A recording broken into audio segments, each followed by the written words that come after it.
Oi, you know what time it is? You're tuned in listening to Dry That Aussie Metal Guy. Make sure to hit that like and subscribe button so you don't miss any of his content when it drops. And remember, stay brutal, you mad dogs. Roof!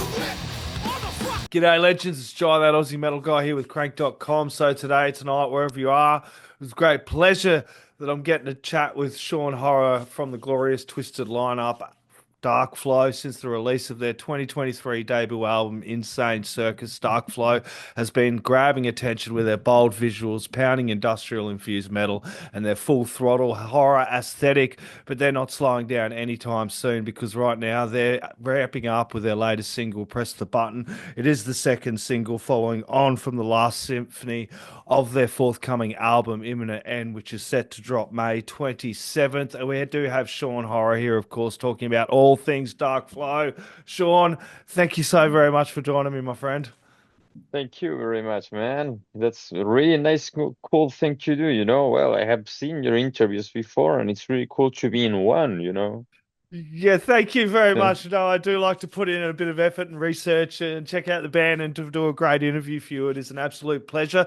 But let's start at the beginning of Darkflow. Tell me a little bit about how all this come together. Well, Darkflow is a band about friendship. I created this band with my best friend, Flo, the guitar player, the lead guitar player. Back on the day, let's say we arranged our first meeting with Darkflow like 10 years ago to start creating the style of music that we wanted to do. It was hard because we have a lot of different influential things and different way of watching and making the music we like. We found musicians who wanted to play that with us, and that was the point, the hardest point. Then we released the EP 6. That is 6 songs long. Even if it's long, it's an EP. By the way, I call it an EP because the sound quality is not the same as an album quality or things like that, you know. And in that moment, it touched me. I wanted to go more further in theatrics, more further in orchestration and sound architecture in our music. So that's what we did with the first album, Insane Circus. And by doing that, we could finally find the style that we really were trying to go for. And even if Imminent End, if you have heard 2 songs, there's well, you heard the difference from between the first album and Imminent End, of course, how it sounds, how much work we put inside and everything. So now I am trying to see if that's exactly what we want. And for me, it's precisely. So that's Darkflow in a napkin. Yeah, exactly. And I want to jump on Insane Circus before we do jump into the next album. It did live up to its title, and it was a great album. And I kind of see why you just kind of went back and had that as a starting point because you can't, I know why you've done it because it is that feels like that's a real great start for you guys with that theatrical theme. It is very unsettling and intense, but it also it's a great concept and it does really, really grab your attention as well. Tell me a little bit about some of the themes behind that debut album following on from the EP.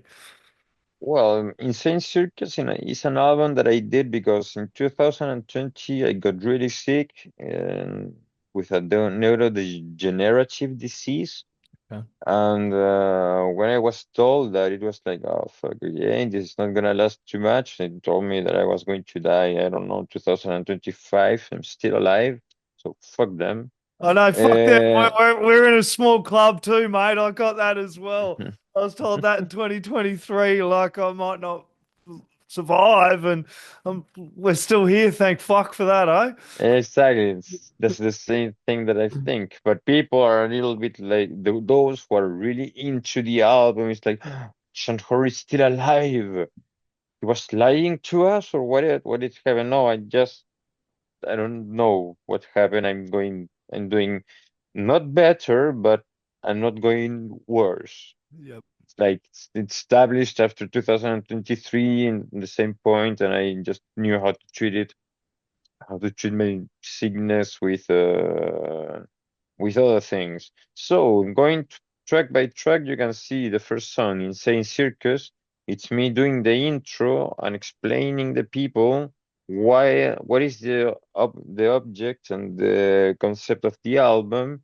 It's about me. It's about me being sick, about me dying, about me feeling let's say humiliated by the fact of my sickness.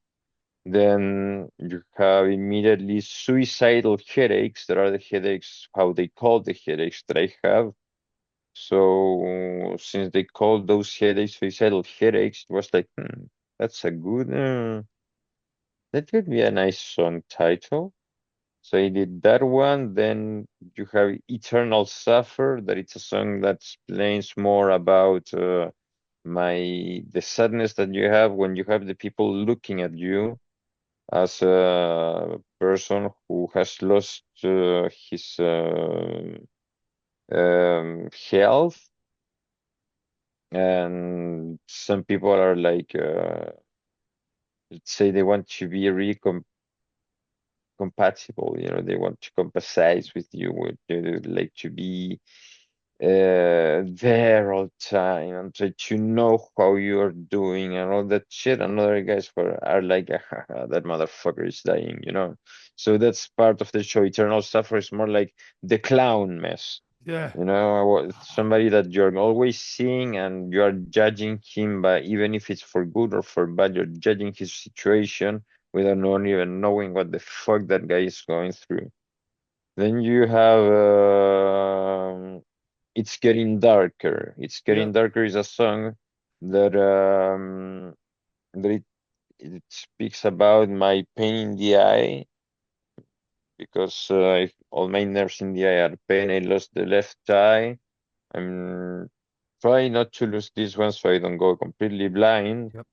But my quality of view descended a lot. So yeah, I'm losing my sight.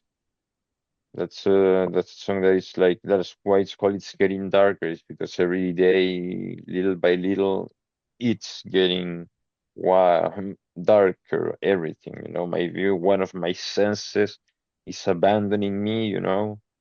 That's what I sing, in fact. One Yeah. of my senses is abandoning me. Yep. I'm It losing makes my sight. me. That's the Yeah. thing. It's a really sad song. Then you have what is called this song? Let me see Let Me you. See You. It Let makes Me so See much You. sense. Let Me See You. That it's the song that while I am dying, I'm singing it to my cat, which I love with all my life. I love animals. I've got my little cat right next to me right now, actually, speaking of. They're the best animals in the world. They are, aren't they? So, so yeah, I had Let Me See You coming. Then after Let Me See if I remember what is the masochist, Yep. no? Yeah, yep, you got it. Yeah. Yeah, the masochist. Well, the masochist is a song that graphically explains somebody who is completely masochist or submissive or whatever in BDSM kinky play. Yep. But in fact it's what I wanted to show, but it's what is more into the reality of what the album is. It's how I have given myself a life for a situation where I have to suffer every day, wake up suffering every day, and trying to do my best with it. And I knew people who were having the same disease or the same kind of disease as me, and they are all dead now. Everybody committed suicide or shit like that or whatever. And I prevailed. Yeah. So since It's- I decided that I will not peruse, I will do my best just to keep going. And days are hard. There are yeah. good days, bad days. You can see today I'm in bed speaking to you, but it's part of it, you know. Then you have Darkflow from Darkflow. That song is an epic song that I wrote for my guitar player, saying him goodbye. All the song is about our friendship and how we created Darkflow. And then you have the final act, I think. Yep. The final act where I call for euthanasia, since here in Switzerland it's legal. I was this close to go through euthanasia, but I finally didn't do it because the second album came to my head, and now it's in fact Darkflow, where it's um, making me stay here Right. on Earth. And then, well, the final act, then you have and get well soon, so it gives you the album like a relief Yep. after all this tension and settling and all these things about about knowing, learning about somebody else's mortality. Yeah. So that's kind of the theme of the album. It's real, it's raw, it's cruel, it's sad, it's Yeah. very, very sad.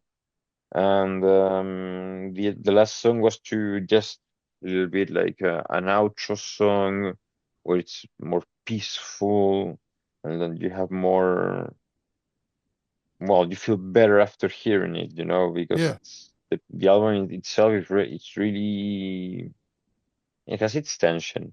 Yeah. Yeah, so wow.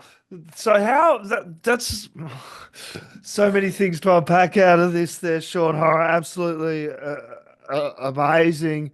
Um, Tell me a little bit about how important this music is for you and leaving this kind of something like, because I know when I was facing mortality and I'm in remission now, but facing that every 4 months, you kind of you gotta, for you with this constant pain and then facing your mortality all the time, but having the music and having this other focus, how important is that to you and how much does that help you through what you're going through? I know it's helped me a great deal chatting to people like yourself and having music to focus on every different day.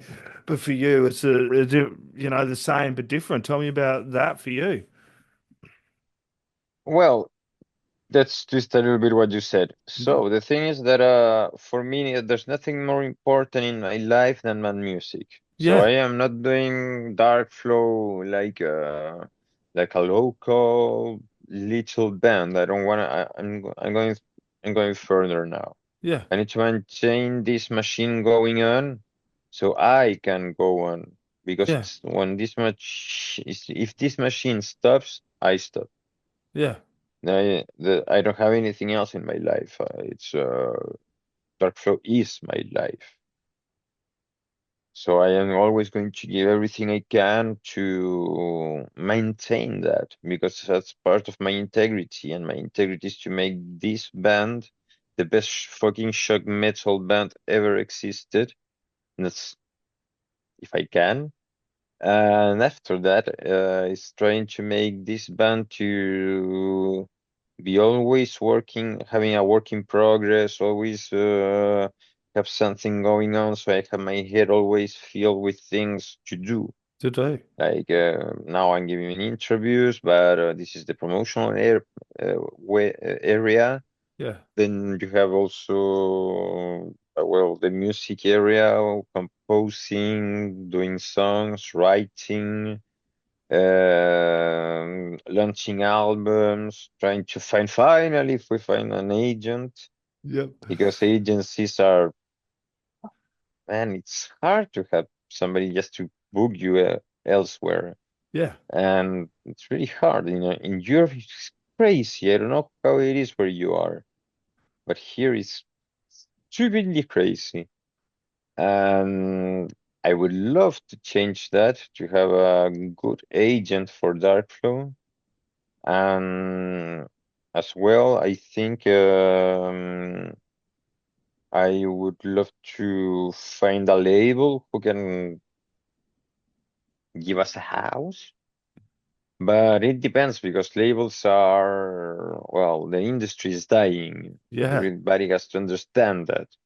And that's why the rockstars who are rockstars since the 70s are still rockstar now, and there's no place for new ones, or rarely. really. And that's because the business is really, really difficult. Nobody's never gonna be rich again by the music. I am investing everything I have in my life to maintain this going through. Yeah. But it's well, it's my choice, of course. But it's I think I don't know. It's really sad when you see that you have this aesthetics.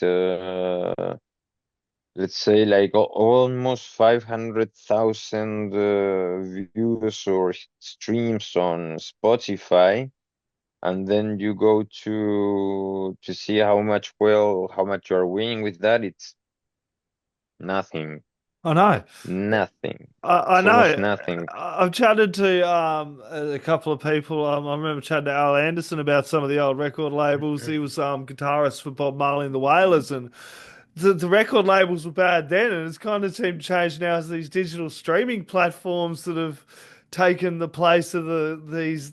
I don't know. They just feel like a bit. If, in my opinion, it's great to get your music out there, and it's always good to get your music out there. But it feels a bit like there needs to be a better platform of paying the artist. It feels like the big rich corporation, the big rich leeches are making money off the artist. And I think fans are also a little bit complicit in the fact, or some don't realize that, oh, I pay my premium on Spotify. It's like, well, if you go buy the album, like you go out there and grab this Imminent End album, directly support the bands. That's the only way we're really going to start changing the industry. The fans have to start making a stand as well and going, hey, I love this band. I'm going to buy the music, not go, oh, I'm just going to keep listening on Spotify and going, oh, I'm supporting. Because if I love a band, I'm like going to the concerts, I'm buying shirts, I'm buying albums, I'm physically and emotionally invested in a band. That's like, I don't do sports, I do music. So for me, it's like Well, albums, shirts, that is it. exactly. That's the phase two of my plan. Now I'm trying to speak with everyone I can in the media so I can have more coverage. Yeah. And after the coverage, start working on the social medias and get people not into our music, but into us. Yeah. So when we're playing in their cities, they come to us. They can. I like to have proximity with fans or people who may like my music, who want to speak with me. I give all full disclosure. You can sit nearby me. You can talk to me. I'm really open to answer to any questions. If you want me to send you something, I sign. I'm always there. And I'm always after a show there with people who liked our music. Even if they only just wanted to grab a drink or whatever, I'm there for that. Yeah. So I am not the kind of guy who is going to, okay, we did the concert, oh, there's people who want to talk with you, no, fuck them. No, it's completely the opposite. It's now you have to do the effort to be with them so they can you can rely on that they are going to buy for you an album, as a vinyl, t-shirts and stuff like that. So you have to sell your man. You have to sell yourself, man. This is a horse story, you know. You have to be a fucking bitch. Yeah, and it builds those connections. Like when you and I were growing up, you'd be like, you'd go see a band or you'd hear a band and you'd go tell 10 of your mates back in your small country town or wherever the hell you come from. Oh, check these guys out. These are unreal. And you'd blast it in your car all the time and that. So, and you, when they do, you do talk to the fans and other bands that do that, they do build those connections with the fans. And you kind of really got to do that as well. It does help a great deal. Well, you have to be, that's why the social medias can be important to be talking with people and everything, but I haven't decided yet where because a lot of people tell me like, yeah, you have to have a TikTok, you have to have an Instagram, you have to have your Facebook, you have to have your, it's like Wow. man, so many things that you have to put effort on them, and differently. It's like, and where is Darkflow? Where is how I connect with them? I don't want to put pictures on Instagram and just have like I don't know, like 30 likes maximum and nobody talking to me. Uh, that's how it works because people may see us as a theatrical band that we have boundaries and we put some walls, but it's not the case for us. Yeah. It's not the case for people to understand exactly. I say it. You can talk to me every day. You can send emails to Darkflow. You can contact me via Facebook. You can contact us via Instagram. I'm not going to play with TikTok because it's not my social media. I don't like it. I don't like to connect with people there. Well, I have a Blue Sky too. I created that. But to be really honest with you, that idealization social media done because we hate X because we don't like Elon Musk and all that shit, and we had to change from one place to another that now is called Blue Sky. Yep. It's like you're only talking to people who are single-minded in one only thing, and I don't like that kind of people. Yeah. I don't like to be. I don't care if you're from right wing, left wing, or whatever. I don't like to be the one who has to start talking with somebody, and when I say something, they get triggered easily Oh yeah. because I am not trying to trigger person. I am being myself as I speak, I do say funny things, and I like laughing from things that you shouldn't laugh. And those people don't appreciate that kind of fact. So fuck them. So I prefer to be myself. So yeah, I use Blue Sky.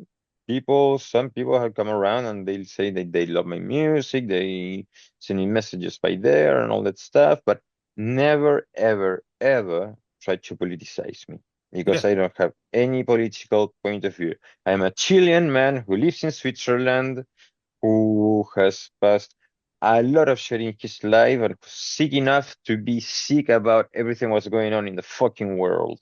Yeah. So I don't care. If you want me to make me like yeah, but Ukraine and all that shit, yeah, kill all that shit, man. It's done. It's done. Who wanna fight with Putin? It's Yeah. done. Even France is going to fight with Putin. That's going to create the third world war, man. Yeah. That's insanity. That's complete insanity. Trump stop a U.S. war against him. Cool. I don't like that guy, but he did that. So I don't care if the guy is doing whatever the fuck he's doing. I don't live in that country, so I don't understand his politics. So I don't Yeah. understand how the country is managed. So I don't care. Yeah. I live in another country which, but it is, by the way, a right-wing country, Switzerland, and people live in peace. So I don't know why that can't happen in any other country. That's problems because politics and politicians are consumed by the power we gave them. Oh yeah. And that's the thing, and then people are upset. Of course, I can understand people are upsetting down. So that's the why I don't speak about politics in any of my songs. Yep. But in Imminent End, there has a little political kind of touch, Yeah, that's a it. little one. Yeah, just a little one as well. And I love the whole aesthetic. We did kind of touch on a little bit of the aesthetic of you guys. It does really fit in really, really bloody well. Tell me a little bit about how important the visuals and that are to the sound of you guys, because I really dig that sound and style. That was immediately captivated me a little bit, but also your vocal delivery. You have this amazing vocal delivery. You do these cleans and then these real heavies. When I first heard you, I was like, oh fucking God, that's some brutal vocals in there as well. So tell me a little bit about all that.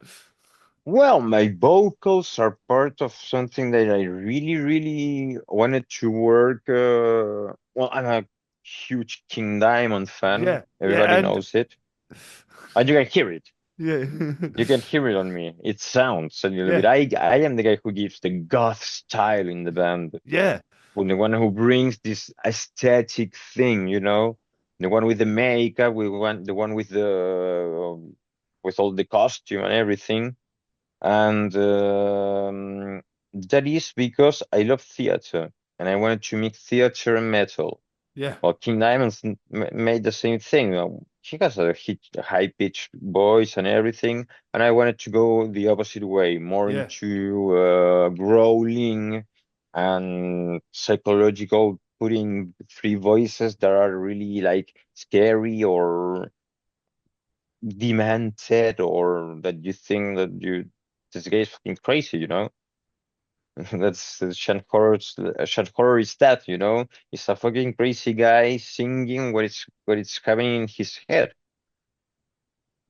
And that's more about it. That's how I train myself to have a real powerful growling, because I don't like guttural singing. I don't, Yeah. and I'm tired of it because everybody's doing the same kind of death metal. Everybody's making the same kind of black metal, and it's like, yeah, everybody's doing that shit. I'm not gonna do that.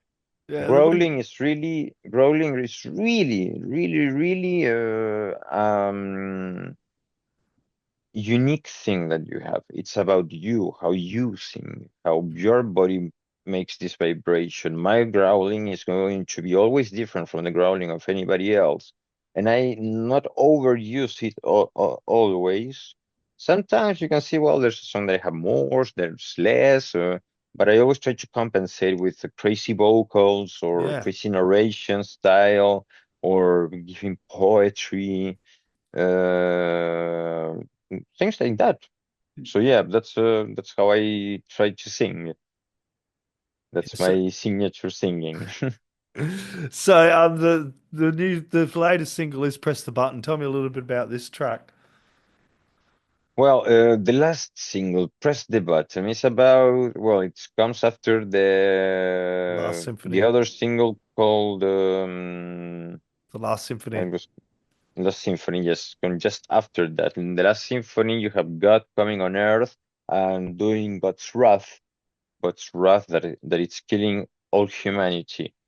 And in Press the Button is Shan Horror because in the first album I died. I come back from hell as a general now, like really high position in hell, the general from hell to destroy Earth.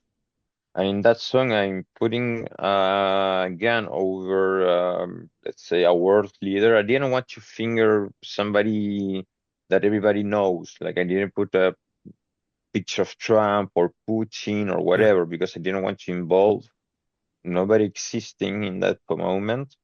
It's not something that I would like to do because it's not good. It's not good publicity. If I go to play in Russia one day and I Well, and it have also takes away from what you're doing with the band. You're coming off with the whole theme and the theatrics for Darkflow as well. It just wouldn't make sense to all of a sudden go, okay, and like you were going, it would make sense for you to go start writing a political album. Like people could misinterpret that and go that as a political thing, but it wouldn't make sense for you to go, oh, now I'm going to turn this into a political band. It wouldn't make any sense at all none. compared to what you've done already. None, exactly. That's the thing. So that's the why I put just myself against a political leader, a world leader, Yeah. in which I put a gun over his head and I told him, just press the button, man. I need you to press that red button, which will launch all your warfare everywhere in the world, and humanity will be extincted. And you will survive if you push the button, if you press it. And it's a manipulation. It's a song that's more into psychological torture. Yeah. And I try to give that intensity. Like, my gun is in your head, or you do as I wish, or I shoot and press the button myself. It's like, it gives that, oh, this guy is crazy and he's mad and he's bad and all that shit. Yeah. And I wanted to put that in. Yeah. And that's the second last song of the album. Then you have you have the result of what happened after Whistles the from the Sky. whistles from the sky. And Whistles from the Sky is exactly, it's called like that because you have the everywhere flying bombs and the sound of flying bombs everywhere. People running everywhere, abandoning their lives, abandoning their wives, abandoning everything, abandoning their children because it's chaos. It's just bombing, bombing, mist, death everywhere. It's just the final day of humankind. Yeah. And people are scared and they are in panic, running here, running there, and it's a really sad song, but it's a song where I am talking to God Yeah. and saying, "I won, motherfucker." Yeah. And the thing that I wanted to put in the end of the album is the touch that all hell will always win. So tell me a little bit about Imminent End. So this is the follow-up album. What was it like making this album compared to the first one, following on from that?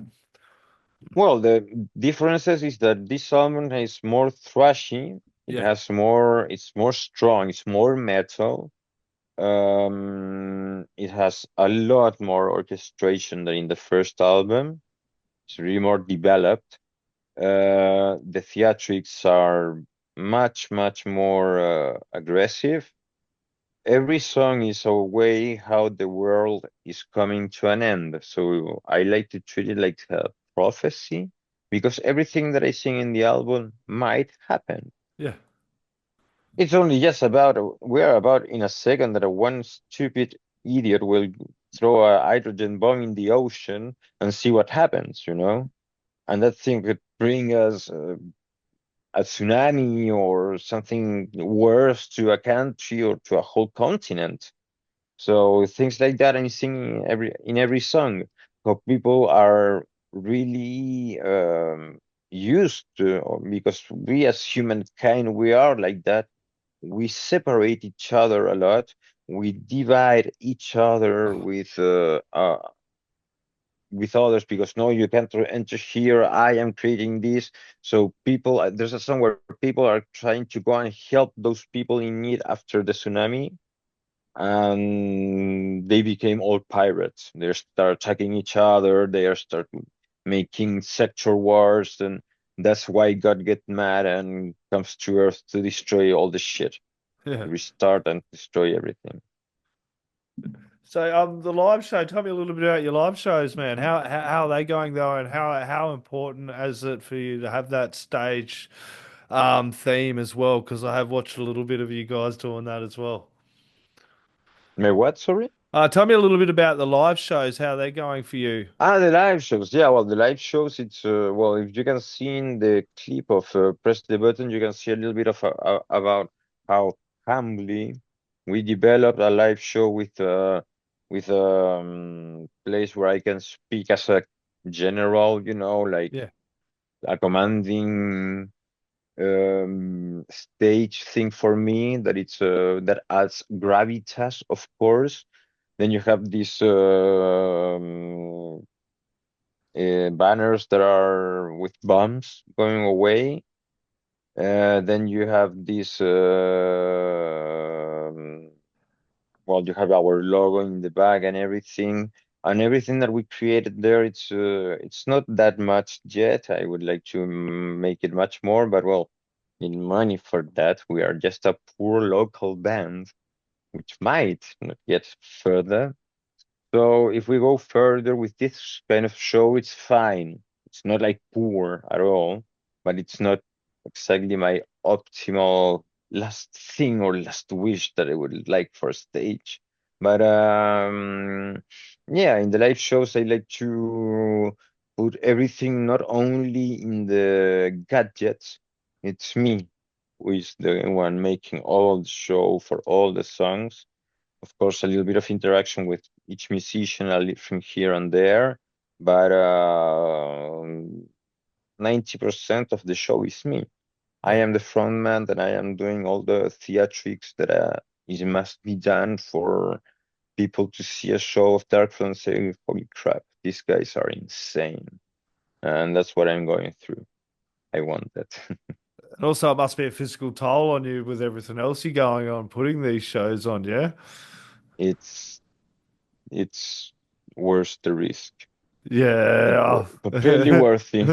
It's always worth the risk, mate. There's no stopping. You just got to keep creating, that is for sure. Do you have any last words, shout outs, thank yous, or anything else you'd like to add in there, my friend? Well, I would like to thank everybody who have seen this interview. You too, Jay. Thank you very much for the invitation. I would like to invite everyone. The 27th of May, the album is going to be launched. It's going to be on every media, and I hope that you like it. I hope that you hear it. And if you ever think about bringing Darkflow to your house, talk to your local promoters. Those guys can fix with us a date. And we will always bring our A game to you. So hear Darkflow, try to see if you like it. If you like it, invite us. Damn straight, Sean Horror, Darkflow, absolute bloody legend. Thank you so much for joining me and taking some time to talk about the madness behind the music. If you haven't already, like Sean said, everybody press the button on Darkflow, grab their music, chuck it in the stereos, crank it up really bloody loud. You all got to hear some Darkflow, and so do the bloody neighbors. Thank you so very much, mate. Thank you, man. I would like to say Oi, you're tuned in to Jai That Aussie Metal Guy, so make sure to hit that like and subscribe button so you don't miss any of his sick content. And remember, stay brutal, you legend.